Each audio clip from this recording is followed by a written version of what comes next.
A Working Man, another Jason Statham action movie directed by David Ayer, the winning formula behind The Beekeeper from last year. Makes sense they'd team up again. This time, Jason Statham plays an ex-military guy currently working construction. Well, his boss's daughter gets kidnapped, and he's the only one who can rescue her, using his particular set of skills. That's the basics. It's just Taken, but with Statham. Now, I liked The Beekeeper a lot. It was absolutely nuts. So many bee puns, and honestly, kinda bold with its story. I was so excited for A Working Man because clearly Statham and Ayer are a solid combo, but I'm sad to say, this didn't do it for me. Maybe it's my mistake for expecting this to be Beekeeper 2, but A Working Man doesn't deliver on anything that its predecessor did. And I think it's perfectly fair to compare the two, considering how that is such a big part of the marketing. That's like 90% of the draw. It's nowhere near as insane, for one,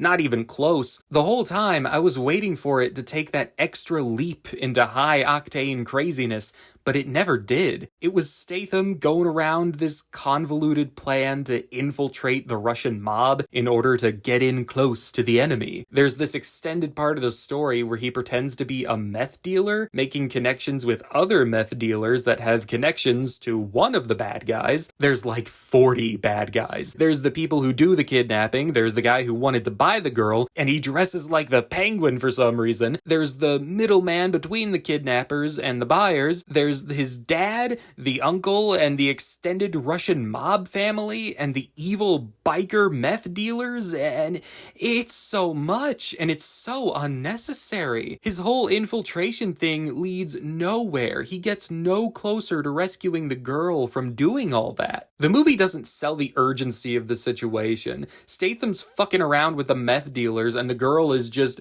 waiting.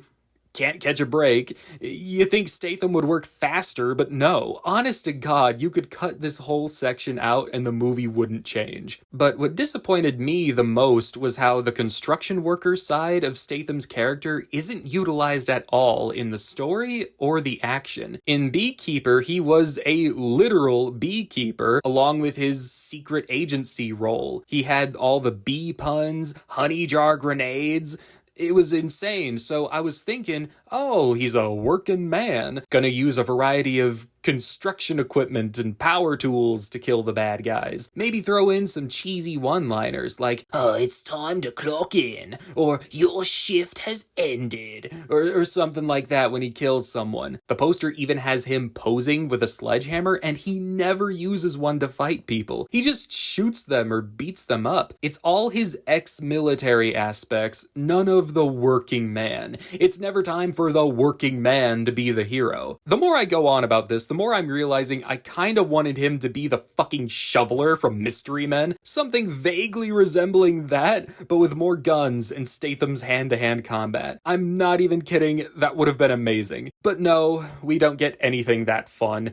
I mean, sure, the kills are cathartic and some of the action is entertaining enough. Decent blood and gore to go around, but it's nothing you haven't seen before. Made worse by how piss poor the lighting and the camera work is. I hate how it's framed, I hate how it's edited, I hate how it's lit.